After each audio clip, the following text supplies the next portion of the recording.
The total number of deaths.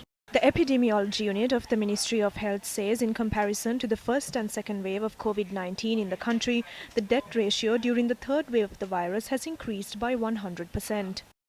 How did the death toll rise so fast?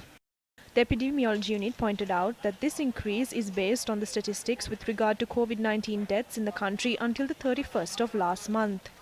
The death ratio during the first wave of the virus stood at 0.38.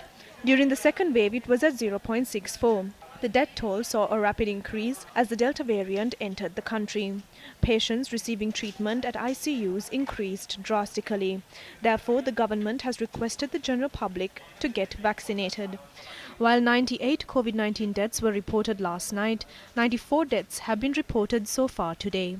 With 2,956 COVID-19 cases being reported today, the total number of cases in the country rose to 320,652. Situation at hospitals. It is reported that the congested situation in hospitals has gradually reduced as patients have been advised to undergo home quarantine and admit themselves to intermediary treatment centers. Patients at homes. PCR positive වෙච්ච hari rat. If people aged between 2 and 65 with no long-term ailments have tested positive for the virus with minor symptoms, we have advised them to undergo treatment at their homes.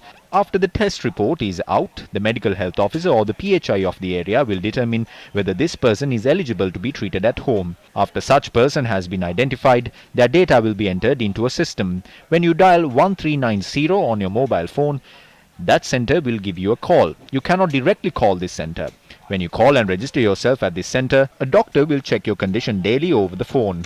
Steps will be taken to hospitalize you immediately if your condition is becoming worse. If you are an expectant mother for more than 25 weeks, you will not be able to undergo treatment staying at home. ඔබට නිවෙස්ගත රැක බලා ගැනීමට අයත් වෙන්නට බැහැ. The hotline.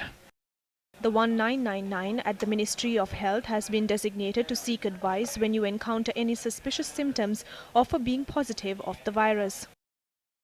An increase of child patients.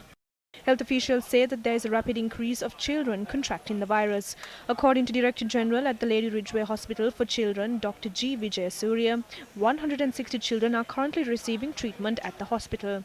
However, the maximum capacity at the hospital is 120. Dr. G. Vijay Surya said due to the increased capacity, one story at the Ayurveda General Hospital in Rajagiriya has been used to treat children. Many countries around the world, including Sri Lanka, are battling the dangerous third wave of the COVID-19 pandemic. According to reports in the United Kingdom, there is a reduction of deaths during the third wave compared to the deaths reported during the second wave in the country. According to foreign research, vaccinating 45% of the entire population in the UK has been named as the reason for this drop in COVID-19 deaths. So far, 64% in the UK have at least received one dose of a vaccine.